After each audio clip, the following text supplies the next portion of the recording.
Salut à tous et bienvenue dans ce nouvel épisode du Kiritsu Podcast. Aujourd'hui, nous sommes deux. Nous sommes deux tout seuls, de Nathan. On va discuter un peu des formats d'entraînement et de un peu les spécificités de ces formats-là, pour que derrière, si vous vous programmez tout seul ou que votre coach vous programme un truc, vous sachiez quels sont les intérêts, les avantages et inconvénients de chaque format. Donc, on va commencer par un des formats les plus classiques. Donc, Nathan, Les straight sets. les straight sets. Mon Donc, chouchou. je te laisse parler de. Bah écoute, déjà les straight sets, qu'est-ce que c'est? C'est quand tu as un nombre de séries et un nombre de répétitions fixe à la même charge sur un jour et qu'il n'y a pas vraiment d'incrémentation particulière de semaine en semaine, si ce n'est la charge. Donc par exemple, le classique, le 5x5, ou 3x3, 4x4, 7x2, peu importe. Euh, Qu'est-ce que toi, tu trouves comme avantage au straight set? Est-ce Pour que moi, tu les utilises? pour moi, l'avantage principal, c'est la linéarité et le fait que en termes d'interprétation des données, c'est le plus facile. Ouais. Euh, et c'est quelque chose que tu peux pousser très très loin en termes de surcharge progressive, on va dire. Donc tu peux très bien démarrer avec, je te donne une connerie, on parle du 5x5, même si c'est pas un format, il n'y a pas de format vraiment Ouais, il n'y a pas de fixe. format On peut magique, très bien mais faire un 5x1, 5x2, 5x3, 5x4, 5x5, 5x6, peu importe. Tant qu'en fait, il n'y a pas de variation de. En fait, tant que sur votre séance, vous avez que un 5x5 ou enfin un format X, bah, c'est ça, en fait, un straight set. C'est qu'il n'y a pas de une série avant, une série après. C'est que ça reste le même format de la première à la dernière série, tout simplement. Euh, donc le premier avantage, c'est vraiment l'interprétation des données, la linéarité et le fait que voilà, vous puissiez pousser la surcharge progressive le plus loin possible. Donc démarrer par exemple sur un pourcentage qui est relativement un peu plus bas que ce que l'athlète peut de base faire. Je t'ai donné un exemple, un 5x5, on peut commencer à 73% par exemple, 72%, enfin aux alentours des 70%. Donc relativement sub-max, et monter ça sur plusieurs blocs, donc rester sur un 5x5, donc une incrémentation de 2-3% d'une semaine à l'autre, et continuer ça de manière infinie en fait, jusqu'à ce que on voie que le format est épuisé et que l'athlète a trop de mal, trop de dégradation technique, ou juste que ça passe plus en fait, et qu'au final on se retrouve chaque semaine à faire des RP10 comme chez Romain Lefebvre. Et donc c'est ça qui est cool, et du coup je trouve que c'est celui qui demande je trouve que c'est quelque chose qui marche bien pour la plupart des gens. Ouais. L'inconvénient principal reste que je trouve que ça crée quand même beaucoup plus de stress qu'un top set back-off, en termes de fatigue derrière, que ça demande beaucoup plus de concentration qu'un top set back-off aussi, et que c'est moins fun. Moi je suis un grand fan de l'adhésion quand même à l'entraînement, et je préfère privilégier un format plus fun, quitte à ce qu'il soit un tout petit peu moins optimal, plutôt que de mettre un athlète à un format ultra compliqué, on va dire, à maintenir sur le long terme, ou juste que l'athlète n'aime pas. Moi je préfère vraiment partir sur quelque chose de plus fun, quoi. Toi, t'as vraiment beaucoup de gens genre qui trouvent les straight sets ennuyants. Non, mais j'en ai qui. En fait, ça dépend ce que tu appelles straight set. Moi, quand les straight sets, j'en utilise chez tout le monde. C'est pas le problème. Je suis pas du tout fan de mettre des top sets, des back off tout le temps, parce que je trouve que tu es tellement limité en fait en termes de. Je trouve qu'il y a beaucoup d'avantages aux straight sets aussi. C'est par exemple le fait d'utiliser des charges plus lourdes que si tu faisais un top set back off sur l'ensemble de tes En séries. moyenne, ouais, en En moyenne. moyenne, tu as un T'as pourcentage un tonnage de. plus important. Voilà, tu as un tonnage plus important, donc tu t'exposes beaucoup plus aux charges un peu plus élevées. Euh, J'utilise souvent sur mes jours secondaires, sur mes jours ternaires, et j'aurais plus tendance à utiliser justement sur mes jours primaires un top set et des back-off, ou par exemple pour ceux qui ont tendance à vite faire de la merde en fait sur des top sets, j'aurais tendance à partir sur des trade sets, ou juste ceux qui ont trop tendance à se prendre la tête aussi sur des top sets, ou enfin. Ouais, ouais. Mais je suis pas fan en fait d'utiliser straight set partout, sur absolument tout. Il y a des athlètes chez qui je le fais, par exemple chez Loïc, Il a des straight sets sur absolument tous ses mouvements, tous ses formats, etc. Des straight sets relativement différents, c'est pas toujours la même chose. Et chez lui, ça fonctionne assez bien. Donc voilà, les straight sets aussi, ce qui est pas mal, c'est que pour les gens qui sortent qui sont en réhab, etc., c'est aussi super utile, je trouve. Parce que ce qui va surtout causer généralement des douleurs, ça va être une grosse charge. Et si on fait un top set, on met une charge plus élevée. Et donc, c'est ça aussi qui peut créer de la détention. Donc, voilà ce que j'en pense. Bon, c'était complet. Tu as à peu près tout dit. Moi, ce que j'en pense, c'est effectivement en termes de, pour le coach, pour le coup, en termes de mise en place dans l'entraînement et surtout d'analyse et d'incrémentation au fil des semaines, genre c'est hyper simple. Il n'y a vraiment pas plus simple à programmer que ça. Ouais. Je sais pas, tu reprends l'exemple du 5x5, tu t'incrémentes pendant 4 semaines, puis tu redescends un peu plus haut que ton point de départ, tu remontes, ainsi de suite, jusqu'à arriver à un peu épuisement du format. Et après, je sais pas, ton 5x5, ça devient un 5x6. Ouais, ou un 5x6. Un truc comme ça. Enfin, peu Ouais, importe. Après, peu importe. Hein. tu changes un peu une variable et tu relances. Et en fait, quasiment à l'infini, tu peux progresser très longtemps en changeant juste de temps en temps une petite variable. Moi, Donc, j'aurais quand même plus tendance à faire à partir dans le sens à démarrer assez haut en termes oui, de plutôt faire répétition. Et 7, 6, 5 plutôt voilà. que 5, 6, 7. Ouais. Parce que le problème, c'est que l'athlète, il va voir putain, mais ce bâtard, il m'a rajouté une rep, mais il m'a baissé la charge, quoi. Tu vois, alors que je préfère faire partir d'un Ouais, ouais. 5x6, d'un 5x5 et partir vers un 6x4 ou un 7x4, peu importe. Parce que le but, c'est quand même de garder un tonnage qui reste relativement similaire. Donc, d'avoir le nombre, on baisse d'une répétition. Donc, sur 5 séries, ça fait 5 répétitions en moins. On augmente d'une série parce qu'on passe à 24 répétitions sur le jour, par exemple. Donc, Ouais, ouais. donc Donc voilà, mais. c'est assez simple pour ça. Moi, le gros avantage, enfin, le truc très positif, c'est qu'en fait, ça te Non, force à être. j'ai un problème.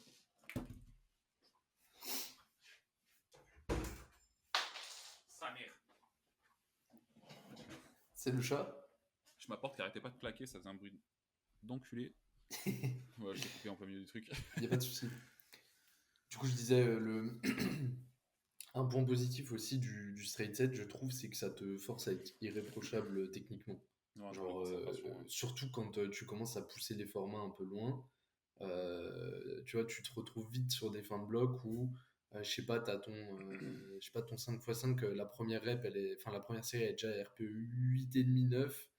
Tu sais que si tu veux boucler le format, va pas falloir faire de la merde, tu vois. Ouais, mais Et c'est quelque chose que moi j'aurais tendance à utiliser chez les athlètes qui sont un peu feignants, ouais, avec des top 7 et back-off qui ont tendance à juste s'appliquer sur les top 7 et à faire de la merde après sur les back-off. ouais. Parce qu'après, du coup, tu te fais très très vite punir. Maintenant, le désavantage de. Enfin, un peu l'inconvénient de son avantage, c'est que c'est hyper taxant. Encore une fois, genre quand tu pousses les formats très longtemps, genre on en discutait hier par rapport à mon squat. Moi, ça fait genre depuis janvier que je pousse les x7, x6 au squat. J'ai démarré à 150. Là, je suis à 180, mais du coup, ça commence à être, ça commence à Ouais. être violent, quoi. Genre, t'arrives et tu vois 4x6 à 84%, ça commence à être, C'est les charges de top 7. ça commence à être violent, un peu violent, et du coup, c'est hyper taxant en termes de concentration. C'est hyper taxant juste aussi parce que la technique, elle peut avoir tendance à se dégrader, parce qu'encore une fois, quand tu commences première série, t'es déjà RPE 9, si t'en as derrière encore 4-5 à boucler, ça peut être compliqué. Et tu peux compenser en disant nique sa mère la technique, il faut juste survivre. Comme Nathan sur son squat. Ouais, voilà, et tu te retrouves à créer beaucoup, beaucoup de stress. Et au final, l'avantage qui est que ça te demande d'être irréprochable techniquement, ça se transforme en inconvénient parce qu'au final, tu fais des séries plus pour boucler le format et au détriment de ta technique plutôt que vraiment, vraiment accumuler un bon volume. Donc voilà. Et du coup, il y a le point de l'adhésion qui peut être un peu faible pour certains, effectivement. Ça peut manquer un peu de challenge. Tout le monde ne le voit pas forcément comme. Tu vois, moi personnellement, je le vois comme. C'est hyper challengeant. Après, il y en a d'autres qui vont pas voir le côté challenge d'être irréprochable. Tu vois, ils vont se dire, je m'ennuie, tu vois. Ouais. J'ai réussi à la faire une fois, pourquoi je suis encore obligé de la faire 5 fois, tu vois. Ouais. Ouais, mais après, c'est pour ça que. Pour moi, la plupart des athlètes, ça ne les dérange pas. tu as vraiment des athlètes qui ont besoin de se faire stimuler, en fait, et chez qui ce sera beaucoup moins intéressant, ou à ce moment-là, tu vas devoir passer par un autre format pour pouvoir atteindre, pour pouvoir leur permettre, en fait, de juste mentalement les décharger, quoi, tout simplement. Ouais, ouais. Oui, parce qu'au final, si tu mets des straight sets, mais que le gars il est pas investi, bah soit en fait les straight sets ils vont être de mauvaise qualité, soit en fait tu vas. Ça va passer. L'avantage que tu as de pouvoir avoir un tonnage assez important, bah en fait tu pourras pas l'avoir parce que tu seras obligé de faire des straight sets très légers parce que le gars il est pas investi en fait et il sera pas capable de tanker des gros formats à au-dessus de 85-90%, tu vois, sur plein de séries différentes. Et du coup, bah en fait ça n'a pas d'intérêt. Ouais. Et j'en parlais du coup aussi pour la réhab, c'est à double tranchant aussi parce que ça peut être pas mal justement pour limiter la charge. Mais le problème c'est que quand tu arrives sur des gros tonnages, enfin sur des gros pourcentages, comme tu dis, réussir à tanker, euh, je te dis, comme tu dis par exemple un 4x7 à 85%, si tu as tendance à avoir des douleurs, Ouais. il y a un moment en fait, c'est pas le fait de la charge, c'est le fait de la dégradation technique. Et ce sera pour moi l'un des inconvénients principaux. C'est ça que moi, sur des straight sets, j'aurais tendance, oui, à les pousser assez lourd sur des jours primaires ou sur des jours secondaires un petit peu moins. Moi, j'aurais pas forcément tendance à vraiment pousser énormément les straight sets sur les jours secondaires, tu vois. Ouais. Je préfère garder toujours de la marge Hmm. et pas pousser l'athlète sur à être sur du supramax, on va dire, c'est pas vraiment du supramax, mais sur des RP 8, 9, 10, c'est pas quelque chose que j'aurais tendance à faire. Je préfère rester sur du 7, 8, 6, 7, 8, et que l'athlète fasse de la bonne qualité et à la limite rajouter une série en plus juste pour compenser le manque Ouais. d'intensité, plutôt Hmm. que, que juste tanker comme un golemon en fait le volume et au final le mec se fait mal, tu vois. Ouais, ouais. Puis même sur les formats longs, genre au-dessus de 5 répétitions, justement, il y a énormément de facteurs limitants qui arrivent Le cardio quand. déjà. Hein? Le cardio Ouais, déjà. éventuellement. Et puis aussi juste tout ce qui va être stress métabolique, congestion et tout, genre un 5x7 au bench par exemple, en fait tu fais une série, tu peux vite être déjà pumpé comme un cochon et ça peut être super limitant derrière, genre. Ça dépend aussi de la morphologie de la personne, tu vois. Ouais. Mais Oui, typiquement, tu reprends moi sur mon squat horrible, bah c'est beaucoup plus stressant forcément que un gars qui a des tout petits fémurs. ça, Parce plus que- t'auras d'amplitude, ouais, plus les straight sets vont te bousiller la gueule, quoi, en fait. ouais, ouais, clairement, clairement. Mais quand même mon chouchou. Mais du coup, tu as abordé les top 7 back-off. Et je trouve que ça permet justement de un petit peu contourner les inconvénients du straight set, notamment en termes d'adhésion. Parce que du coup, tu rajoutes un peu de challenge, mais un peu différemment, vu que tu as un peu ton top 7. Et généralement, ça va quand même driver l'athlète. Je trouve qu'en plus, tu vois, on disait que le straight set, c'est assez simple à analyser. Je trouve que les top 7 back-off, c'est quand même pas très compliqué à Non, programmer. non, non. Et le top 7, il permet vraiment de donner un peu c'est un peu ta boussole, tu vois. Genre, tu sais si le top 7 ça se passe bien et qu'au fur et à mesure des semaines ça avance, tu sais qu'il n'y a pas trop de problème. Et à l'inverse, si tu vois que le gars, en fait, au fur et à mesure que les semaines, blocs avancent, son top 7 il se dégrade ou juste les charges ça bouge pas trop, bah c'est aussi une bonne indication qu'il y a potentiellement quelque chose à modifier, quoi. Ouais, ouais, ouais, je suis d'accord. Mais ouais, Maintenant, j'ai bloqué. non, mais maintenant, je trouve que en vrai, le top 7 back-off, ça peut aussi être trop taxant sur certaines caractéristiques d'athlètes qui ont Hmm. tendance notamment à overshoot. Euh, Ça peut vite être, tu peux vite créer beaucoup de stress trop tôt, surtout trop tôt, plus que trop de stress et casser complètement la dynamique, mais c'est plus des gens qui vont vouloir commencer trop vite, quoi. Ouais, ouais. Après, ça, c'est facilement contournable, en fait, parce que Oui, tu top prends 7, une charge fixe. Ouais. voilà, top 7, c'est pas forcément RPE, Oui, oui, bien c'est sûr. charge fixe ou RPE plus intervalle de charge Ouais. maximum en fonction de la forme. Ou alors, tu peux très bien juste commencer avec un RPE plus bas. Par exemple, au lieu de faire 6, 7, 8, 9, j'en sais rien, tu fais 5, 6, 7, 8. Ouais. C'est pas non plus dérangeant. Enfin, il y a énormément de façons de contourner la chose, pardon, à mon sens. Euh, mais ouais, moi, il y a vraiment des caractères d'athlètes chez qui je ne le ferai pas de top 7 back-off. C'est les athlètes qui euh, ont trop peur de l'échec, en fait. Ouais. Ou alors juste ont trop peur de la régression dans un sens, alors que bah, c'est pas forcément le cas. C'est-à-dire que quand tout va bien se passer, c'est le meilleur jour de ma vie. Et dès que bah, ça passe RPE 8 au lieu d'RPE 7, c'est Ouais, derrière, la séance est terminée. ouais, ça, non, bah, je vais pleurer dans mon coin ou j'arrête la séance, je rentre chez moi ou des choses comme ça. Et le problème avec ce genre d'athlète-là, c'est qu'on se retrouve quasi tout le temps, en fait, peu importe le format, dans des. C'est très compliqué de trouver pour ce genre d'athlète, par exemple, un format qui marche. Que ce soit des straight sets, parce que sur les straight sets, si on les utilise, il faut monter suffisamment lourd et bah, il faut avoir la capacité de tanker, comme il a dit. Et généralement, c'est des athlètes chez qui, quand c'est dur, bah, ils ont du mal à forcer. Et pareil pour les top 7. Du coup, généralement, c'est des athlètes chez qui il va falloir prioriser. J'ai remarqué plus de volume d'entraînement, moins d'intensité, par exemple. Ouais, je suis d'accord. Maintenant, On est beaucoup sorti du sujet, mais ouais. Mais par contre, tu vois, je trouve qu'il y a quand même des inconvénients au top 7 back-off. C'est que tu peux vite avoir en fait des back-off qui sont négligés. Et en plus, pour plein de raisons différentes. Soit le gars, il est juste cuit. cramé de son top, Ouais. cramé de son top 7. Ce que ce soit en termes de focus. Ouais, mais à ce moment-là, Parce que. à ce moment-là, je pense que c'est juste que bah, la personne, ou elle a overshot, ou c'est juste que bah, le top 7 a été mal programmé, tu vois. Ouais, je sais pas, ça dépend aussi. Tu vois, moi je te donne un exemple, ça fait trois Si blocs ça de. arrive de manière récurrente, en fait. Moi, ça fait trois blocs de suite que sur mon deadlift primaire, à chaque fois la fin de bloc, quand j'arrive sur du coup mon plus gros top 7 du bloc, généralement derrière, je fais pas les back-off, hein. C'est censé être le point de la classe, hein. C'est Non censé mais être le point genre, de la non mais classe.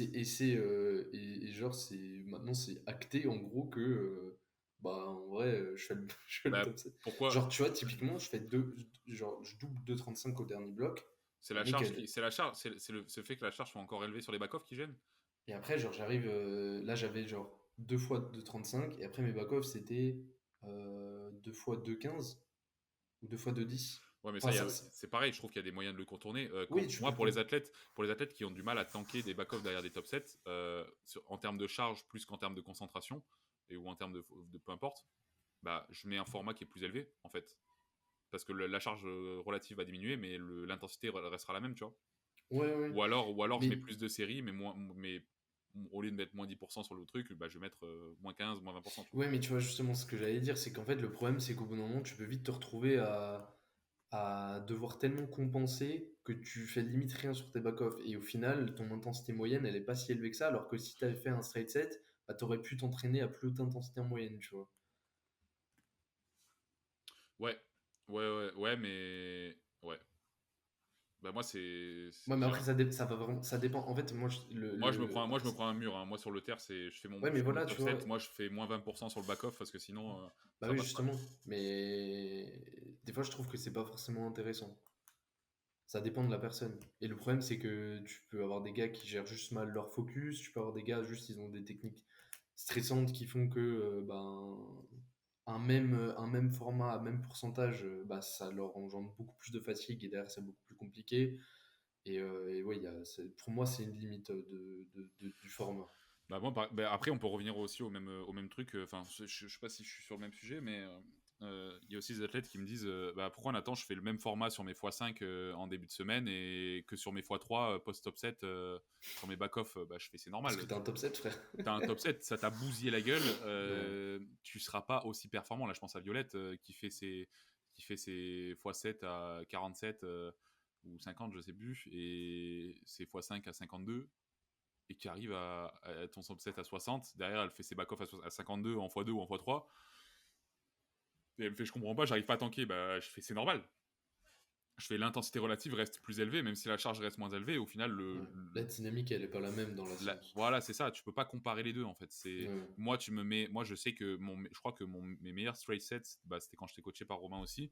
J'avais fait un 6x3 j'avais fait un 6x3 à 240, tu vois. Ouais. 240, je crois que ouais, j'ai jamais refait ça et c'est ce que je fais en top 7. Maintenant, pourtant, enfin, de temps quand je suis en début de bloc, tu vois. Mais en back-off, je crois que mon plus gros back-off, c'était quoi? C'était, je crois, 5 x 2 à 2,50. Ouais, en fait, je suis une mauvaise langue, en fait. Mais enfin, il y a des grosses différences. Mais la plupart du temps, c'est très rare. Ça, c'est vraiment les 5 x 2 à 2,50. C'est quand j'arrive en fin de picking que j'ai une single RPE 9 juste avant. Et que derrière, il faut encore se bousiller parce qu'il faut vraiment se cramer total. La méta Romain Lefebvre. La méta Romain Lefebvre. La méta où voilà, faut rester concentré pendant 45 minutes non-stop parce que sinon tu La cannes méta, sous la barre. t'ouvres la prog, tu vois 7x5. Moi, je me rappelle, il m'avait programmé un AMRAP à 2,20 il y a 2-3 ans, je crois. J'ai jamais été autant hypé de ma vie. J'ai tapé 8 reps. j'ai choqué le fitness park. C'est à l'époque où la FA, c'était pas encore. Et ouais. Bref. En vrai, moi, je dirais, je placerais, si on devait donner un classement entre les deux, je dirais quand même que les straight sets sont supérieurs par rapport au top 7 et au back-off. Mais je dirais que le mieux pour moi reste d'avoir les deux dans une prog. Tu vois. Non, bien sûr, bien sûr. Je suis d'accord. Ça dépend aussi de la période et enfin. Après, tu peux rentrer dans des, enfin, je veux dire, dans des détails. Ça dépend du mouvement aussi. Ça dépend du mouvement. Moi, sur le terre, j'aurais moins tendance à mettre des top 7 et back-off aussi. Ah ouais? Ouais, parce que je trouve que les gens, ils ont tendance à trop monter en charge, en fait. Et moi, quelque chose sur lequel j'aurais tendance à mettre beaucoup de back-off, beaucoup de top 7, c'est le bench. Ok. Bah, tu Ça, vois, moi, ça dépend du profil. Pour des personnes qui ont un max très faible, c'est pas péjoratif ce que je dis, mais pour les hommes qui ont un max en dessous de 110, 120 kg, ouais, de 100 kg, on va dire, j'aurais tendance à utiliser pas mal de straight sets. Pour les femmes qui ont en dessous de 60, 55 kg, j'aurais tendance à utiliser que des straight sets. Ou alors juste à utiliser le top set comme sur une variation relativement spécifique, mais qui n'est pas là à but de test, mais plus à but de je m'expose à une charge lourde sur on va dire le maillon qui me manque, tu vois. Ok, bah tu vois, moi j'aurais plutôt dit que limite il y a deux mouvements sur lesquels tu peux te passer de top set back off. Je trouve que c'est squat et bench.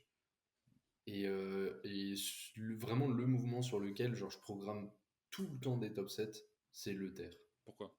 Parce que je trouve que le terre, tu peux trop vite euh, tu peux trop vite devenir hyper bon genre sur des gros formats, mais ça se transfère pas Ouais. sur un.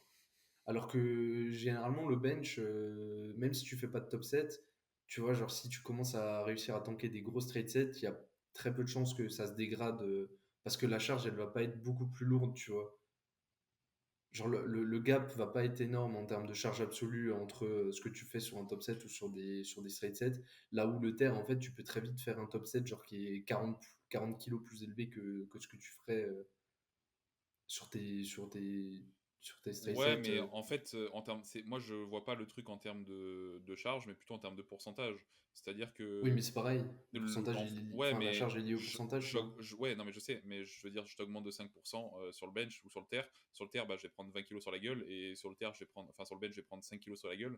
Ouais, mais Mais en fait, pour moi, mais c'est pas ça, la même chose. bah, pour moi, en fait, la difficulté restera la même. Et justement, le bench, c'est pour moi le mouvement où les gens ont tendance à, s'ils sont pas suffisamment exposés à du lourd, entre guillemets, ou à des charges très élevées, bah, ils ont tendance juste en fait Ok. dès qu'ils arrivent dessus, perdre la confiance et, Ouais.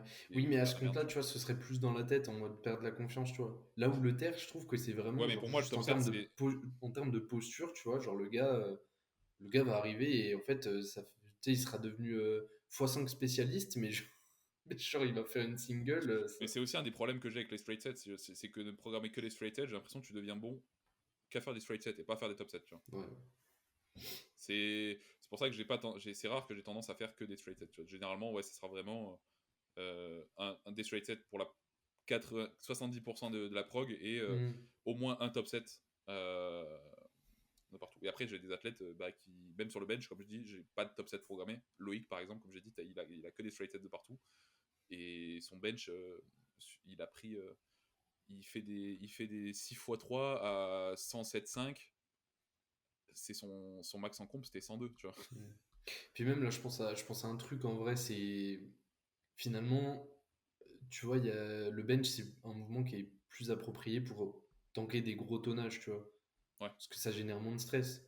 ouais. T'as moins de charge, enfin, c'est un mouvement moins stressant globalement, à part si t'es hauteur 14 avec une technique dégueu, tu vois, mais alors que le terre, tanker beaucoup de tonnage, des gros straight sets très lourds, je trouve que c'est vite casse-gueule, tu vois.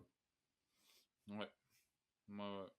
C'est pour ça que Bah, c'est un mouvement sur lequel, genre, c'est vraiment à l'année, j'ai quasiment des top 7 à l'année, tu vois, genre, au terre. Pour rester habitué à des grosses intensités. après, j'ai pas dit que je mettais jamais de top 7, tu vois. Oui, non, mais bien La sûr, bien sûr. 90% du temps, j'en ai, tu vois. Mais moi, je suis assez fan quand même des straight sets sur le terre. Et je trouve que, bah, un peu comme je disais, ça permet de monter sur des grosses charges sans forcément monter sur des charges énormes, surtout pour des athlètes qui ont tendance à juste overshot, parce que un overshot sur le terre, c'est pas la même chose qu'un overshot sur le bench, tu vois. Je t'envoie un RP9 sur le terre, tu vas mettre 2 semaines à récupérer, je te mets un Hmm. RP9 sur le bench, 3 jours après, t'es frais, tu vois. Ouais. Après, le truc, c'est que je trouve qu'au terre, il y a vraiment beaucoup plus de disparité aussi en fonction de ta technique. Tu vois, le bench, globalement, vu qu'il n'y a plus vraiment de mecs ultra optimisés comme ce qu'il pouvait y avoir avant, globalement, tu te retrouves plus avec des gars qui peuvent envoyer tellement parce qu'ils ont 2 centimètres de ROM, tu vois. Mm. Alors qu'au terre, tu peux vraiment avoir entre un gars qui a pas du tout des leviers qui est genre un tradi, qui est obligé d'être dos rond pour compenser, hyper stressant, et le gars qui a les leviers de Dieu, qui fait du sumo ultra wide. Bah, les deux gars, en fait, enfin, il y a beaucoup plus de disparité entre ce qu'ils peuvent encaisser, tu vois. Ouais. Genre, je prends Leina, elle fait des x8 à des pourcentages. Je pense que je serais même pas capable Sumo? de les faire en 1, Au sumo? en sumo, ouais. Ouais. Elle fait des x8 Parce qu'elle a 3 centimètres de ROM aussi. à des pourcentages de fou malade, alors que moi, je pense que je suis même pas capable de faire ça en x5, x6, tu vois. Oui, mais c'est parce que c'est par rapport à la ROM qu'elle a. Oui, Si bah tu oui, prends justement, c'est ce que je dis. on peut se référer aussi à Mehdi. Bah oui, oui, qui avait fait, je sais Mehdi plus qui combien. faisait des Larsen x12 à 20 kilos de son max, tu vois. Enfin, je sais Ouais. pas si c'est exactement ça, mais je crois qu'à son prime, c'était un max à 220 au bench, je crois, en 83 ou en 74. Et il faisait des Larsen en x10 à 180. Ouais, mais justement pour ce genre de technique, je trouve ça intéressant de justement garder un top 7 à l'année parce qu'en fait, tu peux très vite devenir très très bon. Genre, Ouais. tu peux très vite en fait faire 7 reps à limite à tu sais, Et c'est 86%. Ouais, Alors, et c'est surtout que une déviation technique, quand tu as une technique ultra optimisée, ouais, c'est c'est ça, direct, c'est mort, hein. ouais, ça te bousille. Tu peux pas, ta barre, elle se décale de un demi centimètre, C'est finito. tu la soulèves pas. Et c'est encore plus réel sur le bench, je trouve. Ouais. Du coup, pour ce genre de personnes, je trouve que top 7 back-off, ça s'y prête très bien. Ouais, Mais je suis assez d'accord sur le fait que Straight 7 pour l'instant, ça serait tout en haut de ma tier list. ouais. S'il fallait lister, quoi. Prochain format, les ramp-up. Est-ce que tu utilises des ramp-up? C'est très rare. J'utilise beaucoup les ramp-up sur des accessoires type distraction. Ah, Euh, c'est rare que je programme des distractions, mais en fait, ou sur des accessoires assez spécifiques, RDL, des choses comme ça.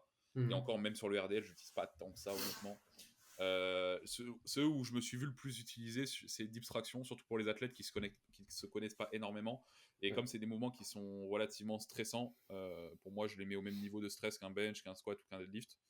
Euh, Surtout pour les dips, Voire plus, hein. voire plus, surtout pour les dips en termes Ouais. articulaires, etc. Je préfère mettre un ramp-up.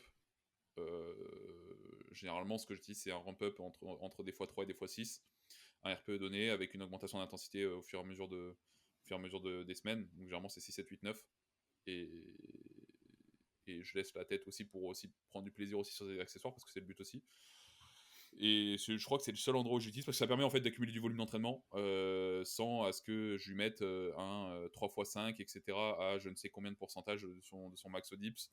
Alors que techniquement, il est déjà pas forcément énormément en place et je sais même pas s'il va pouvoir l'encaisser ou quoi que ce soit. Bah, je préfère lui dire ok, bah, tu fais un ramp-up sur ton rep, tu montes, tu vois ce que tu donnes et tu le fais quoi. Mais sinon, après, sur le.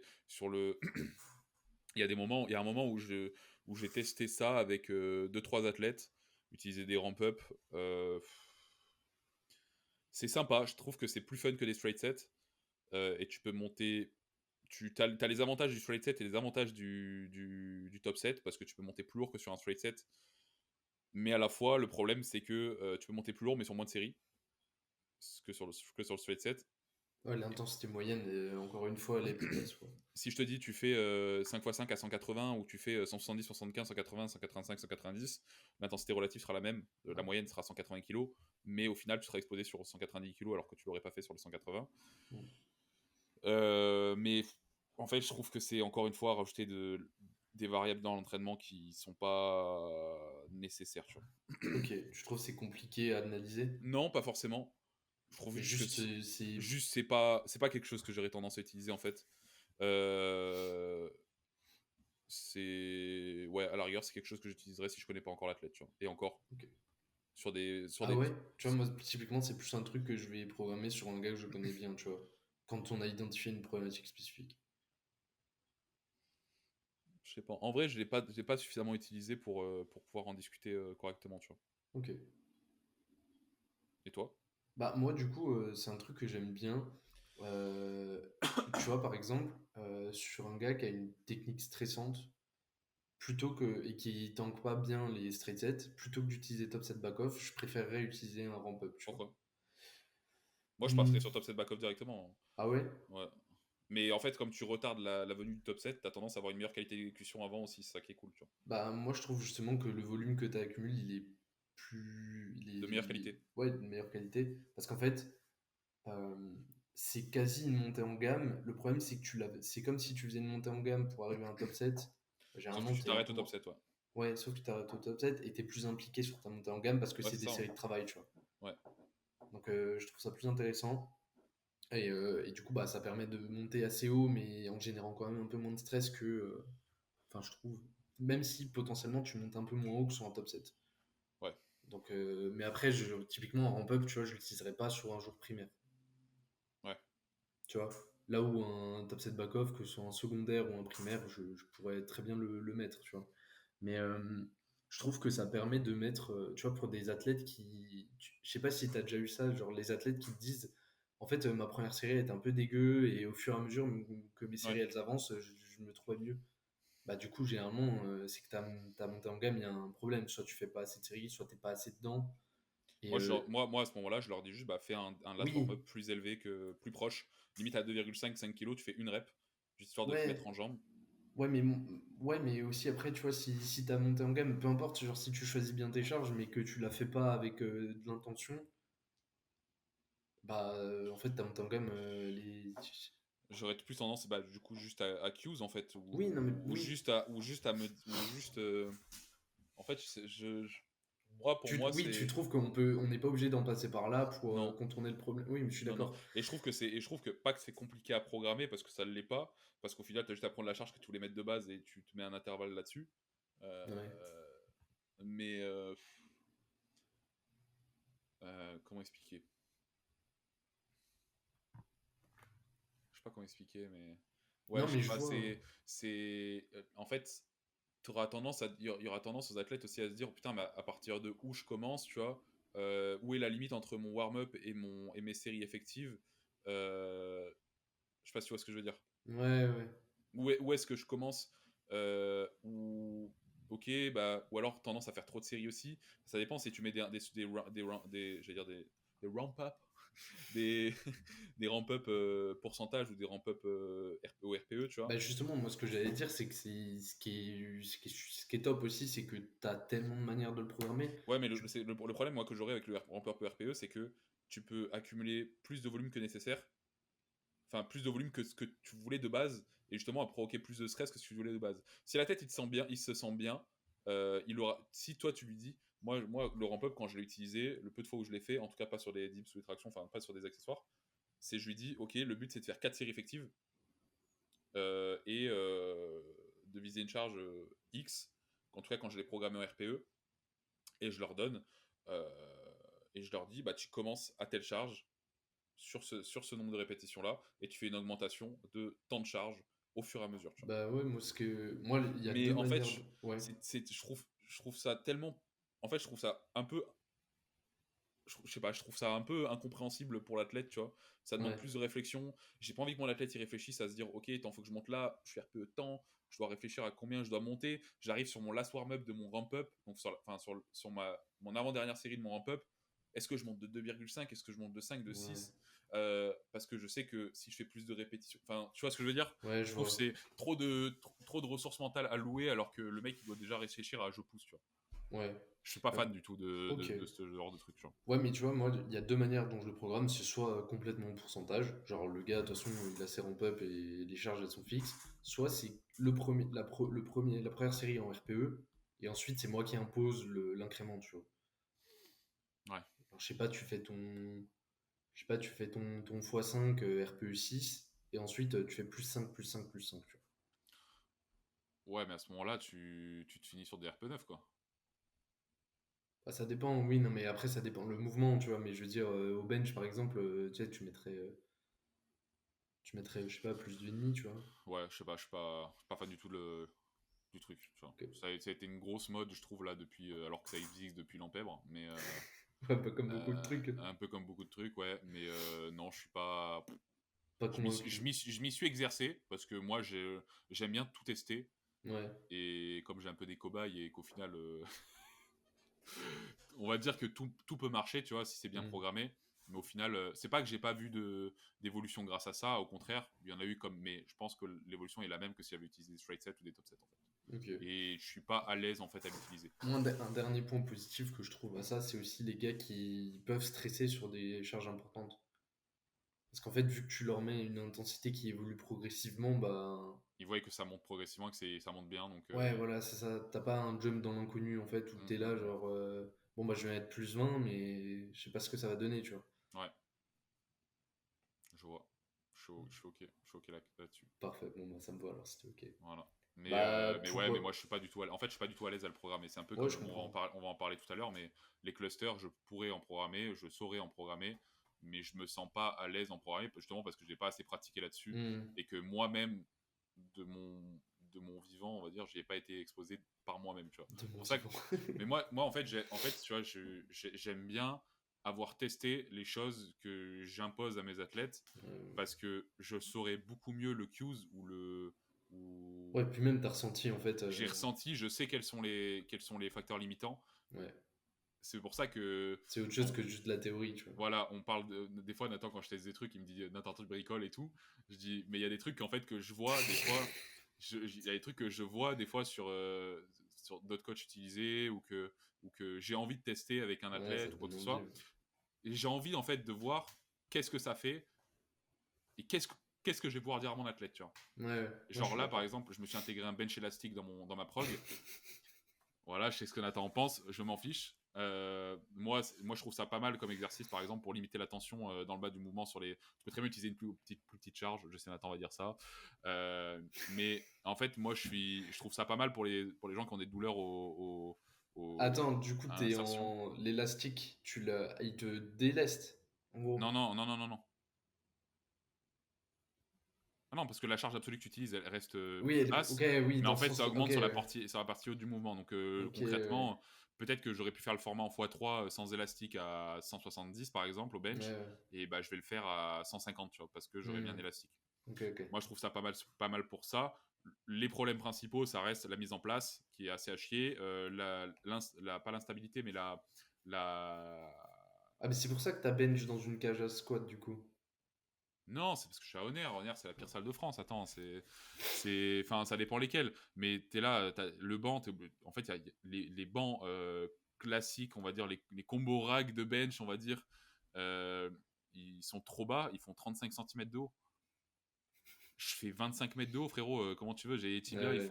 ils font 3 fois la taille du truc. Donc, je me retrouve avec les genoux au-dessus des hanches. Donc, pour avoir un leg drive efficient, bah, faut que j'ai un leg drive ultra loin. Ça change trop mon pattern. Donc, je me suis dit, ok, bah, je me mets dans le rack. J'ai pas le choix quand je suis obligé de m'entraîner là-bas, tu vois. Le problème, c'est que quand tu t'entraînes dans un rack où tu rentres un banc dans le rack, bah, pour le placement, etc., t'es beaucoup moins stable.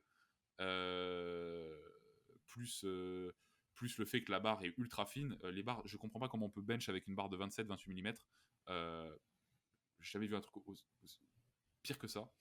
La barre roule, enfin bref. Surtout sur les barres qui ont un knurling Inexistant. absent, voilà. Tu perds instant 10 kilos sur ton bench, mais c'est pas la question sur laquelle j'étais. Mais non, j'étais sur un rack classique. Mais en fait, c'est juste que la mise en place, je trouve, elle est un peu chiante. Et encore, je m'imaginais que ce serait plus chiant que ça à se mettre en place. Au final, c'est relativement simple. Mais oui, c'est sûr que c'est plus chiant qu'un bench classique. Mais surtout, en fait, que le placement de l'élastique, il va. Il suffit que tu le décales d'1 centimètre ou pas, Ouais, bah oui. ça change. C'est très léger, hein, mais tu le sens pas tant que ça, honnêtement. Parce que j'ai testé, hein, du coup, je l'ai resserré un petit peu ou pas. Ça changeait. Tu le sens, mais ça t'engage pas plus de difficulté que ça, tu vois. Le seul problème, c'est que quand tu veux le programmer, tu es trop limité par l'élastique que va utiliser l'athlète. Parce Oui, et que puis même, par le genre banc, comment il est même, foutu? Est-ce que le banc, est-ce qu'il est plus épais? Est-ce qu'il est plus large? Ça va changer la résistance de l'élastique. L'athlète, il change de salle parce qu'il peut pas s'entraîner tout le temps pareil. bah Bah, ouais. en fait, il va jamais être pareil. Donc après, ça, bien Et sûr, tu l'adaptes. le gars, et en plus, toi, tu vois, vu que t'es éduqué sur le truc, en fait, tu sais que le placement de ton élastique, il va influer. Donc, en fait, tu Mm. vas faire attention à prendre tes repères et tout. Mais il y a des gars, ils se placent déjà même pas pareil sur la barre d'une séance à l'autre. Ouais, Tu vas leur demander de placer l'élastique de la même mais manière. c'est pour ça que je l'utilise pas sur des athlètes qui sont débutants. Tu vois, moi, j'utilise sur des athlètes qui sont relativement entre Oui. grandes guillemets intermédiaires avancés. Ouais. Et si je vois que l'athlète il a trop de variations d'environnement, bah, je l'utilise pas tout simplement en fait. Ouais. Comme j'utiliserai pas. Euh, bah, j'ai pas d'exemple. Mais voilà, du coup, Moi, j'aime je... bien tester les trucs sur moi et je suis pas à l'aise à utiliser des trucs que je n'ai pas utilisé sur moi ou que un de mes anciens coachs n'a pas utilisé sur moi. Tu vois. Ouais. Parce que j'aime bien savoir comment je réagis au truc et ça me permet moi-même de l'utiliser de manière mieux en fait, tout simplement. Non, je suis d'accord. 7 descendants. Je crois que ça va aller vite parce que... J'utilise pas. Voilà, voilà. pour moi, tu reviens à faire un top 7, sauf que ça te permet d'accumuler plus de volume d'entraînement de haute intensité, mais c'est tout. Ouais. C'est tout. Non, moi, j'allais dire encore une fois, sur un mec qui a pas une bonne capacité de travail, ça peut être utile, tu vois. Mais il y a trop de risques que le gars se retrouve à bâcler parce qu'en fait, tu vas te retrouver à descendre beaucoup trop bas, en fait. Ouais, et puis même dans tous les cas, je me dis, le mec, moi, tu me mets un top 7 tu me mets un top 7 dans la gueule, un triplé. Derrière, tu me mets un autre triplé, même 20 kilos moins lourd. Ouais, ça... Ça me bousille la gueule, en fait. Je pourrais pas encaisser, tu vois. Ouais. Alors, je préfère faire un top 7 et des back-off, et que tous les back-off soient la même charge, et que limite, ce soit plus lourd que la plus basse charge de mon set descendant, de mon up ramp. Qu'utiliser des sets descendants, je vois pas l'intérêt, en fait. Ok. Je trouve qu'il y a beaucoup mieux. Un peu comme le ramp-up, je trouve qu'il y a mieux à utiliser, tu vois. Ok. Bon, moi je trouve quand même le ramp-up un peu plus intéressant que les 7 descendants, donc pour le coup. Autant je l'ai utilisé une ou deux fois, autant le ramp-up j'utilise assez régulièrement. Cluster 7, ça va aller vite, j'utilise pas. Bah, j'utilise pas non plus. Je l'ai utilisé. Ouais, tu l'as Mais utilisé toi quelques fois. avec Loïc, je l'avais utilisé Ouais. aussi. Un moment, Quand il était pareil. fixé tout le temps. Ouais, il était fixé tout le temps sur des grosses charges et il avait tendance à manquer un peu de confiance sur des grosses charges aussi, donc j'ai utilisé.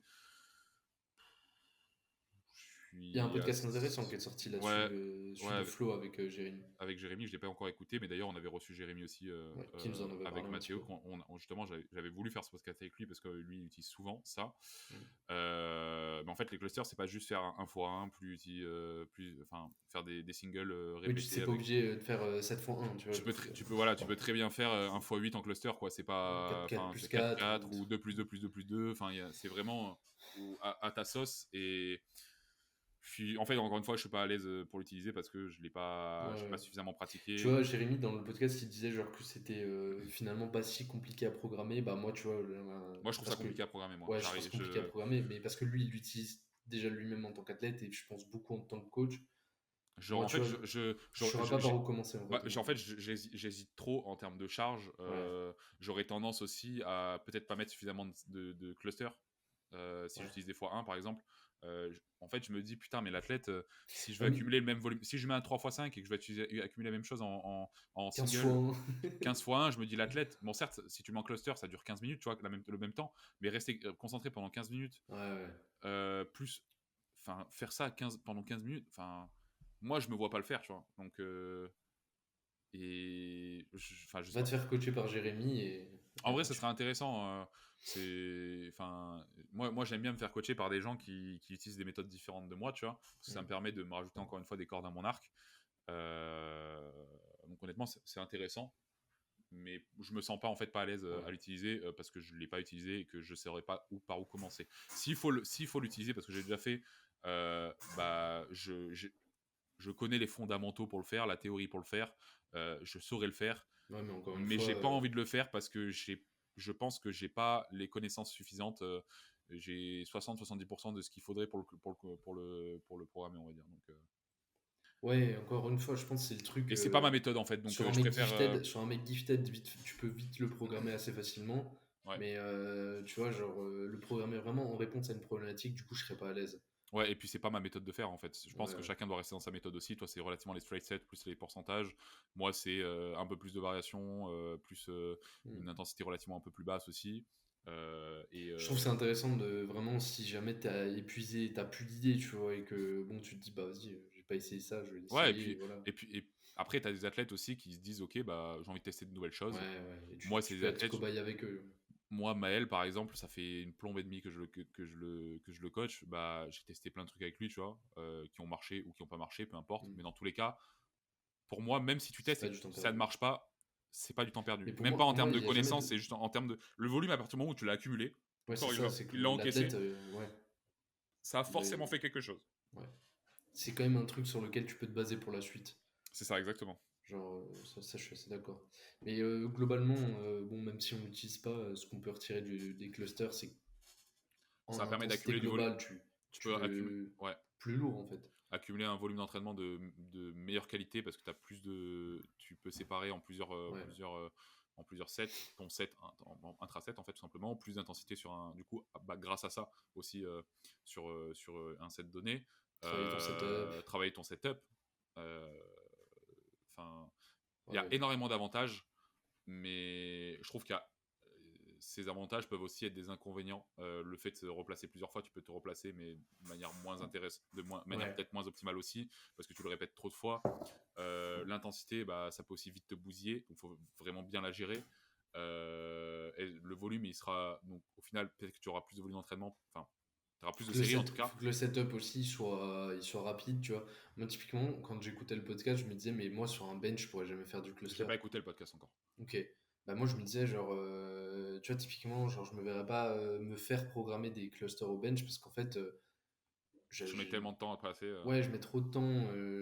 Enfin, je mets trop de temps et du coup, Ouais, j'aurais donc en fait, l'impression tu de t'enlèves, tu commences terminer. déjà à te replacer en fait. Ouais, c'est ça, en fait, tu termines ta série et tu vois, l'avantage que tu as de te reposer, bah en fait, tu l'as pas parce que tu te reposes pas vraiment. Genre, tu étais déjà en train de te dire, putain, faut que je remette mes bandes, faut que je me Ouais, replace. ouais, c'est des trucs que j'utiliserai moi sur le terre uniquement à la rigueur. Parce que le squat c'est pareil, tu prends une plombe à te placer. Si tu te places mal, le squat tu te prends un mur dans la gueule. Ouais, grave. Euh, Ouais, ça fait et crève. ouais, moi ce serait vraiment sur le terre uniquement. Ou alors un cluster, mais le problème c'est que tu fais un cluster trop long. Enfin, si tu fais un cluster, même un 4x4, un 4 reps en 2+2, bah tu te tapes. Si tu te dis ok, je fais 45 secondes de repos, moi le temps que je me place, j'ai déjà fait 45 secondes, tu vois. Ouais, ouais, c'est ça, c'est le truc. En fait, voilà. Donc, c'est pas quelque chose que je serais à l'aise à utiliser là-dessus. Faudra Et aller chez Jérémy Vézian voilà, si vous voulez tester. si jamais en vrai, allez écouter les podcasts qu'on a fait avec lui précédemment. Donc, on avait parlé Ouais, de micronutrition et d'optimisation de la nutrition et ouais, il était bah, de intéressant. cluster 7.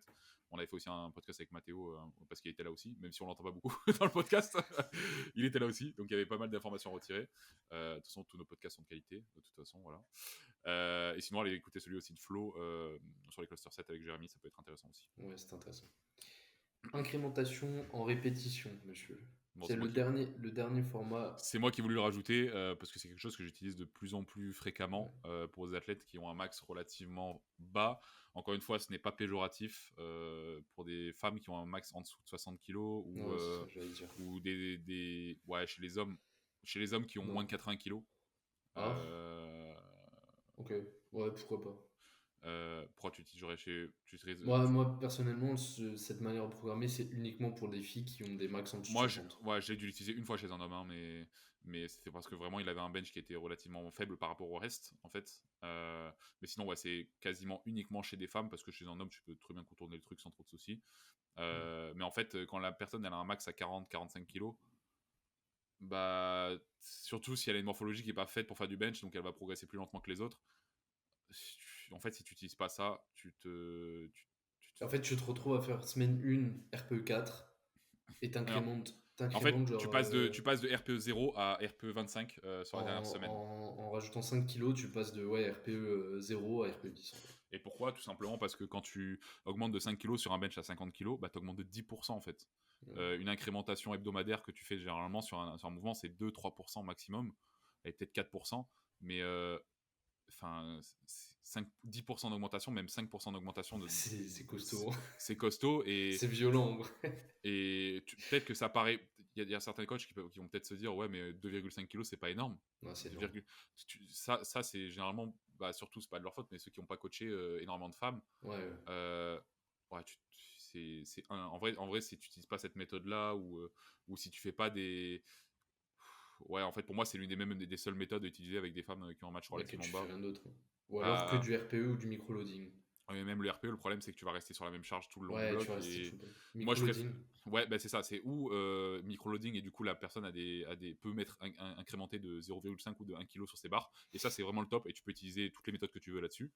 Bah ça, Euh, c'est le plus simple parce que du coup, justement, tu peux rester sur un truc très trackable où tout est Bah, c'est fixe en ça. fait. Mais sauf que, vu le prix des plaques, 100 balles pour 4 plaques de 0,5 ou de 1 Bah, kg. faut que la personne soit déjà dans une salle en fait de FM, tu Voilà. Ou alors que à Basic Fit, c'est chiant. Et donc, c'est très rare que je trouve des athlètes avec du microloading, à moins qu'ils soient dans vois. une Ouais. salle de force, quoi. Et du coup, Surtout rarement, que je reste. généralement, les meufs qui ont 50 au bench, en fait, elles ont pas de microplate, tu vois, parce qu'elles sont débutantes et donc c'est pas le truc auquel tu penses, tu vois. Ouais, ouais, ouais, ouais. Et il y a autre chose à acheter avant d'acheter des microplates, tu vois. Ouais, voilà. Déjà, il faut payer le coaching aussi.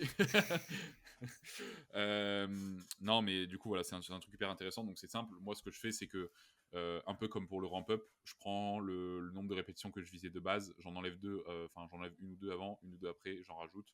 Et au final, en moyenne, on est sur le nombre de répétitions que je voulais. Bah, Enfin, en voilà. fait, moi je trouve que, enfin, tu vois, tu rajoutes une Après, il n'y a pas de règle, répétition, hein, c'est. voilà. Ouais, ouais, c'est ça, c'est qu'en fait, moi je me rends compte un peu avec l'expérience que tu rajoutes une répétition, bah, c'est comme rajouter 2%, tu vois, genre sur un mec un max normal, tu Ouais, et vois, même genre. je trouve ça même beaucoup moins taxant, en fait. Je trouve Ouais, que une femme, je peux très bien lui faire 10 reps à 42,5, je lui mets 45, elle en fait 3, tu vois. ouais. Donc, tu peux monter vraiment plus haut. Le problème avec ça, c'est que tu auras tendance, en fait, à moins t'exposer sur des grosses charges, enfin des gros RPE, on va dire. Oui, mais en Euh, règle générale, tu vois, mais après, mais après, vu que c'est en dessous de 60 kilos, ouais, en fait, tu très vas, tu vas. rapidement, tu peux. Enfin, très rapidement, sauf des filles de très petite catégorie, mais très rapidement, 60 kilos, ça peut être atteint, tu vois. C'est pas un truc que Ouais. pendant 2 ans, tu vas programmer comme ça, tu vois. Mm, mm, mm, mm. Au final, très vite, une fille peut bench 60 kilos. Tu vas en choquer certaines, là. Attends. Non, mais très rapidement. Non, mais je veux dire, C'est chez une blague. Kiritsu, en tout cas, chez Kiritsu. Et ouais, ouais, donc pour moi, vraiment, c'est une super méthode à utiliser. C'est quelque chose que j'utilise depuis pas si longtemps que ça. Euh, mais ouais, au final, franchement, ça marche super bien, je trouve. Euh, Et au voilà. final, en fait, c'est comme. En fait, c'est pas si compliqué à analyser parce que finalement, tu as un format quasi fixe et tu as une seule variable qui change, tu vois. Au lieu d'avoir un 5x5 et c'est ta charge qui augmente chaque semaine, bah, en fait, tu as une charge fixe, un nombre de séries fixe et c'est ton nombre de reps qui change. Donc, en fait, finalement, l'analyse est assez simple, tu vois. Ouais, je suis d'accord. Je Donc, suis d'accord. Et tu peux utiliser ça sur tous les jours de bench, c'est pas gênant, tu vois. ouais, ouais, c'est ça. Moi, parce que de toute façon, t'as pas le choix. Il y a un moment où t'as pas le choix. Ouais. Et à la rigueur, si tu veux, tu peux même utiliser des top sets, mais du coup, moi, comme j'ai dit tout à l'heure, je préfère utiliser un top set en variation. Euh, et juste, je garde la même charge, en fait, tout le long, Ouais, c'est ce juste que pour j'allais dire. pratiquer, en J'allais fait. dire, du coup, si je mets un top 7 en fait, moi, limite, tu vois, typiquement une fille qui aurait genre 57,5 en max, bah, limite, je mettrais en fait une single à 52 tout le bloc. Ouais, c'est ça. juste quelle pratique en fait. Ouais, et voir comment en fait sa single à 52 elle évolue dans le bloc, tu vois. Ouais, c'est ça, c'est ça, c'est ça. Ou Donc, juste par exemple, moi, par exemple, Joline que j'ai commencé à coacher, j'utilise cette méthode-là, tu vois, et j'ai mis un top 7 en tempo parce qu'elle avait beaucoup de mal à garder sa tension. Bah, j'ai gardé un top 7. Il y a juste une seule incrémentation de charge sur la semaine 3. En fait, les 2 premières semaines, on est sur la même charge. Les 2 dernières semaines, on est sur la même charge, tu vois. Donc, ouais, au après tu final, peux aussi mixer, hein. voilà. Genre, tu sais, être même charge pendant deux semaines et incrémenter juste la rep. Et Ouais. après, remonter ta charge, rebaisser tes reps et réaugmenter. Enfin, tu peux faire à Ou alors, moi, l'intérieur par d'un exemple, bloc. tu vois, quand je veux rester quand même sur des back-off assez lourds, ou enfin sur des formats assez bas, tu vois, je peux très bien, par exemple, commencer sur un 4x3 à 40, passer sur un 4x4 à 40, puis 4x3 à 42,5, 4x4 à 42,5, et en fait, tu fais Hmm. Tu fais relativement un comme peu ça. l'escalier, genre. Voilà, en soi, tu peux faire à ta sauce un peu comme Ouais. tu veux, tant que tu vois que l'athlète il encaisse correctement et que il n'est pas. Au final, tu fais qu'une seule incrémentation de charge dans le bloc au lieu d'en faire 4, quoi. Donc, Ouais. enfin, sur un bloc de 4 Faut semaines, juste on que donne ça reste l'exemple. en fait, faut juste que ça reste régulier, en fait. Voilà. Et c'est justement pour les femmes qui. C'est pour ça que j'aurais moins tendance à faire des blocs très longs pour les femmes, parce que surtout à cause de ça, en fait. Parce que si tu fais des incrémentations comme ça, t'imagines, tu dois faire des incrémentations en termes de répétition sur 6 semaines. Ouais, mais c'est pour ça que par exemple, tu vois, genre moi sur 6 semaines, j'aurais pas tendance à incrémenter que les reps. Je ferais genre 3 semaines à une charge, puis je reviendrai sur le format de base, Ouais, c'est ce que je fais aussi. Ouais. et tu vois, Bah, genre, je te donne l'exemple, là, par exemple, sur son bench, j'ai fait 4x5, 4x6, 4x7 à 37,5, puis 4x5 à 40, puis que je ouais. remonte, etc. Le problème avec ça, c'est que du coup, le bench, tu le programmes sur 6 semaines, mais derrière, il faut que tu programmes ton squat et ton deadlift sur 6 semaines, potentiellement aussi, tu vois. Après, moi, c'est très rare que je fasse des blocs longs. C'est très rare. Généralement, j'aurais quand même vachement tendance à rester Oui, oui, sur oui. 4 semaines, même quasi tout le temps. C'est pas parce que c'est. Je dis pas ça parce que c'est un invariable, mais c'est juste que je trouve que c'est le plus facile à programmer, c'est le plus malléable. Quand c'est trop court, en fait, et après j'aurais tendance à changer, surtout quand j'arrive sur des périodes de compétition. Genre par exemple, j'ai un bloc entre deux, bah, je dois rester sur 3 semaines pour pouvoir renvoyer un picking de 4 semaines derrière, bah, je vais le faire, bloc de 3 semaines, ou par exemple j'aurai un picking, bah, il me faut 5 semaines pour juste avant la compétition, je vais pas me faire une semaine en plein milieu, bah non, je vais me faire 5 semaines. Moi, je trouve qu'un bloc très long, ça se prête vachement si tu programmes RPE, en fait. C'est-à-dire, Parce qu'en fait, parce que l'augmentation de forme, elle arrive au fur et à mesure, tu veux dire? bah ouais, puis c'est surtout que. En fait, le truc, c'est que tu programmes un straight set sur 6 semaines, le risque, c'est que la première semaine, tu te branles complet, tu vois. Ouais, Pour pouvoir arriver. Parce qu'en fait, si tu démarres. Si toutes les semaines, tu augmentes de 2-3%, mais que tu démarres déjà à 75%, bah. Good luck hein, pour terminer le bloc, tu vois. Donc ça veut dire ouais. que tu démarres à 65 en fait. Mm. Donc en fait, la première semaine, le gaz touche complet, la deuxième semaine aussi. Et donc en fait, t'as 2 semaines qui sont pas très utiles, tu vois. Ouais, je suis d'accord. Donc c'est pour ça que. Alors que tu vois, si t'es totalement RPE, t'as pas ce truc de. Ouais, ouais, tu peux très bien faire, ouais, tu peux très bien faire 6, 7, 7, 8, 8, 9, tu vois, Ouais, par c'est ça. exemple. Enfin, en soi, tu peux faire un peu comme tu veux, Voilà, mais c'est beaucoup plus. Je trouve que c'est beaucoup plus malléable en fait. ouais, Encore ouais, une fois, ça dépend de la manière de programmer. ouais. Mais Est-ce ouais, que moi, tu vois. j'aurais quand même tendance à rester sur la plupart du temps sur 4 semaines, hormis. Enfin, c'est pas parce que c'est mieux 4 semaines, c'est juste que j'ai des athlètes qui sont pas sur 4 semaines, j'ai des athlètes qui sont sur 5 semaines ou sur 3 semaines. Ouais, mais ça reste. Moi, je trouve 3-5 hein, globalement. Hein? 3-5 semaines, Ouais, c'est mais ce qui convient à 99% des personnes. ouais, dans tous les cas, ça reste à 4 semaines la plupart du temps, tu vois. Ouais. Ça varie en fonction de est-ce que j'ai une échéance, est-ce que j'ai pas une échéance, ouais. Ouais, moi Ou est-ce généralement que. je pars sur 4 semaines et des fois je pousse si je vois qu'il y a un peu de marge, c'est surtout ça plutôt. Je vois que le mec a de la marge, pas la peine de relancer un bloc, tu vois. Ouais. Ou alors je rajoute une. Tu sais, je vois, j'avais pas prévu forcément. Parce que tu prog en pourcentage. Moi, quand je prog en Oui, RPE, le mec est du coup. oui, il est à 9. Non, mais genre, ou par exemple, un truc, c'est tu rajoutes une semaine parce que tu sens que le gars il a une très bonne dynamique. Ouais. Et tu sais, tu rajoutes une semaine un peu où tu taper le début de la semaine et tu rajoutes un petit format un peu challengeant en fin de semaine. Moi, j'aurais juste tendance à relancer le même bloc. Si j'ai ça, je vois que il y a un beau momentum, bah, je fais un deload, pas trop deload au début du bloc, tu vois. Je diminue un peu l'intensité du deload pour pas casser le momentum non plus. Et Ouais. je finis sur le même bloc. Intéressant. Voilà, c'est tout. Ouais, non, moi j'aime bien semaine 4, le mec est en pleine bourre.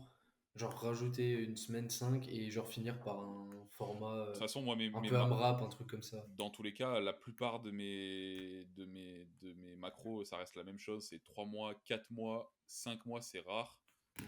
5 mois, généralement, j'aurais tendance à faire des macros au cycle plus long quand je commence avec un athlète.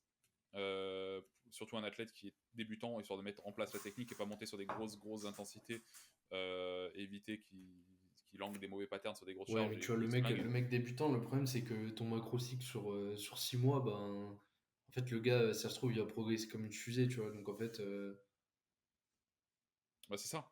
Mais tu vois, moi, genre, c'est rare que j'utilise des macrocycles de 5 mois. Moi, ouais, généralement, c'est 3 mois. De toute façon, on 3 reste blocs. quasiment. Voilà, 3 blocs. Si j'ai des top 7 sur la personne, bah, je vais lui faire 5, 3, 1. 3, 2, 1. Voilà, par exemple, ou autre chose. Et si je vois que bah, l'athlète, euh, il a encore de la marge, bah, le dernier bloc, je le relance en fait une dernière fois, tu vois, pour lui dire, ok, bah, on s'est arrêté sur une single RPE 8, 9, tu vois, t'as encore de la marge, bah, on relance le bloc, tu vois. On refait la même chose et tu finis de nouveau RP9, mais 5 kilos dessus, quoi. Voilà, c'est ça, exactement. Ouais, je suis d'accord. Est-ce Voilà. que tu pensais à un autre format? Est-ce qu'il y a d'autres trucs que tu procs dont on n'a pas parlé?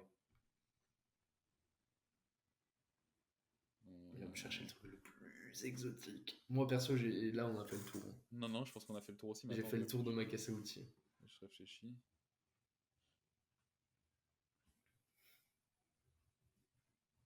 Il y a le top 7 Ah, la single, un peu la fatigue post-fatigue. single. Ouais, mais je l'ai jamais utilisé. J'utilise, moi, Je l'ai de temps utilisé en une temps. fois. Si une fois avec Greg, parce que il a envie d'avoir les top 7, mais il avait tendance à, quand il faisait top 7 derrière, avoir des petites douleurs sur ses back-off. Ou alors juste qu'il donnait tellement sur le top 7 qu'il avait pas de jus derrière pour le reste. Bah, j'utilise pour ça, mais sinon, c'est assez rare que je l'utilise en fait. Ouais, moi, je trouve c'est un bon moyen de jauger la forme de l'athlète, je trouve. Sans induire trop de fatigue non plus, quoi. Ouais, pour voir un peu où il en est. Ouais, Voir aussi comment sa technique tient après sous fatigue, l'adhésion aussi. Ça permet aussi de s'exposer un peu plus régulièrement à des charges entre guillemets importantes, tu vois. Genre, en fait, tu te rends compte que rapidement, une single, je sais pas, à 86%, bah, ça engendre pas énormément de fatigue, mais ça permet juste de voir sur le papier que tu as touché telle charge, tu vois. le problème avec ça, c'est que les athlètes un peu matrixés, ils vont se dire putain, merde, Elle passe pas ma... aussi bien que elle si passe c'était pas en top aussi bien que 7. si c'était avant. Bah ouais, bah c'est normal, tu vois, c'est le but en fait. Et t'en as, ils vont se dire, oh, je suis nul, c'est quoi cette méthode de merde, putain, mon coach. Non, mais enfin, après, Ouais, je suis d'accord. généralement, c'est un bon coach, tu lui expliques le pourquoi du comment avant, tu vois. Exactement. Et tu dis à l'athlète, bah t'étonnes pas si Bah oui, si. c'est dur. T'es censé mettre 20 kilos en moins par rapport à ce que tu serais censé Ouais, faire avant, ouais, tu vois. bien sûr. Donc voilà, mais sinon, non, je pense qu'on a fait le tour. Est-ce que on mettrait pas une petite question, une petite question piège, Nathan? Est-ce que c'est une question qu'on m'avait posée en Q&A la dernière fois? Oh, putain. Bon, c'est relativement simple. Pour toi, est-ce que augmenter sa VO2 max, ça a un intérêt en force athlétique? Ouais. Pourquoi? T'aurais dit quoi, toi? Moi, j'aurais dit oui. De Bah par, oui, euh, bien sûr. de par bah, la capacité pulmonaire, tout simplement. Donc, Ouais. t'encaisses mieux, tu as une meilleure capacité de travail, tu récupères mieux, donc tu peux encaisser plus. Donc, potentiellement, s'il y a besoin, on peut monter encore plus haut. Ouais. Il y a aussi, bah, le VO2 max est vachement relié aussi avec les mitochondries, donc meilleur, plus de disponibilité, on va dire, de ressources en, Ouais, en oxygène. voilà, en oxygène. Donc, dans En l'ensemble, en fait, fait, en fait la c'est que. créatine aura plus d'effet quand tu as une VO2 Ouais, max mais aussi et mec, qui est plus importante. en fait, genre, t'es meilleur pendant tes séances parce que tu récupères mieux entre tes séries. Donc, en fait, tu te dégrades beaucoup moins techniquement. Donc, ton volume, il est de meilleure qualité. Tu peux pousser plus loin. Tu récupères mieux entre tes séances. Donc, à l'intérieur de ta séance, tu peux avoir une intensité moyenne plus haute. À l'intérieur de ta semaine, tu peux avoir une intensité moyenne plus haute. Ouais. T'es un humain Ça, en meilleure ça santé. prend moins, Enfin, tes séances prennent moins de temps aussi, ouais, voilà, ouais, c'est parce que ça. tu peux prendre 3 minutes de repos au lieu d'en prendre 12 000. Et on en revient aussi sur la complémentation.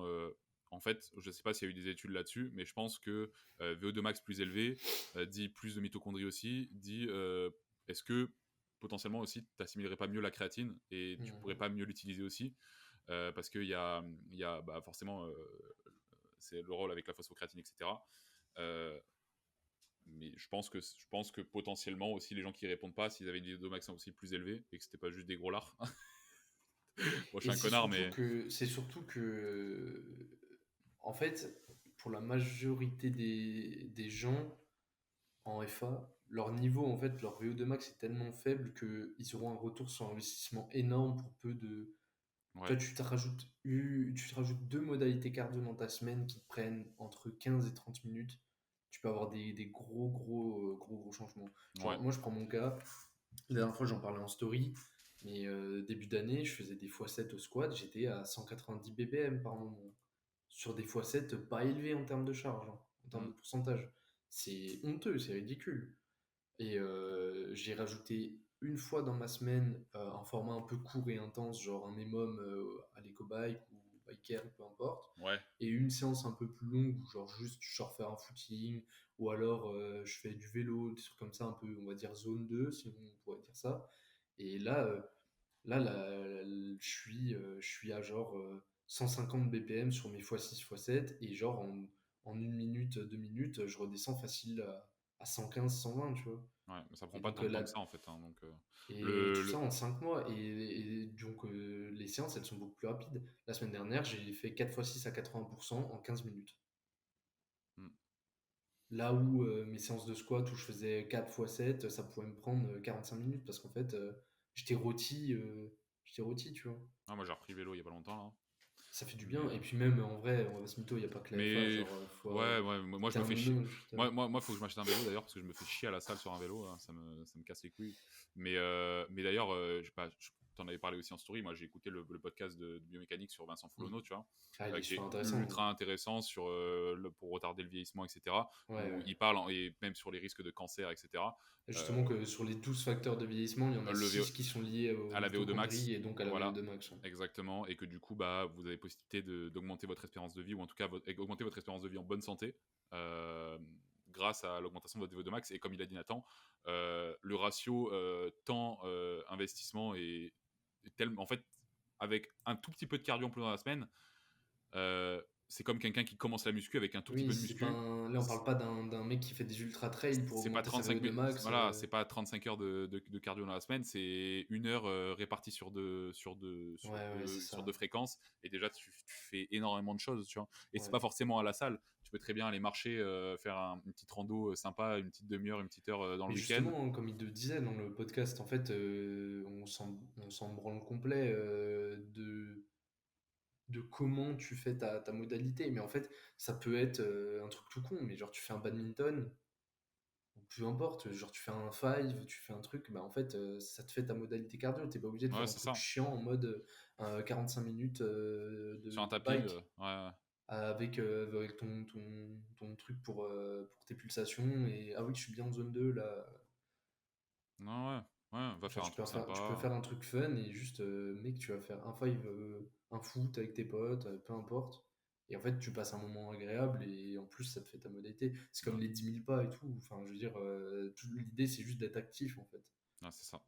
Et Bah là, le honnêtement, cardio, c'est pareil. rien qu'en marchant plus, dans tous les cas, votre cardio il va augmenter, hein, votre VO2 max Ouais, c'est voilà. pareil, hein. Et surtout que là, du coup, quand tu pars de très bas, bah, c'est pas comme gagner quand tu as 800 de total et que tu veux gagner 10 kilos en plus sur ton total. Là, l'investissement que tu vas devoir avoir, il est énorme et le retour sur investissement sera faible. Mais quand tu pars de zéro en cardio, bah, mec, suffit juste, tu commences à marcher tous les jours, C'est comme déjà, ouais, tu. c'est comme toutes les activités. Quand tu Ouais, commences le foot, bah t'apprends tous les gestes techniques, etc.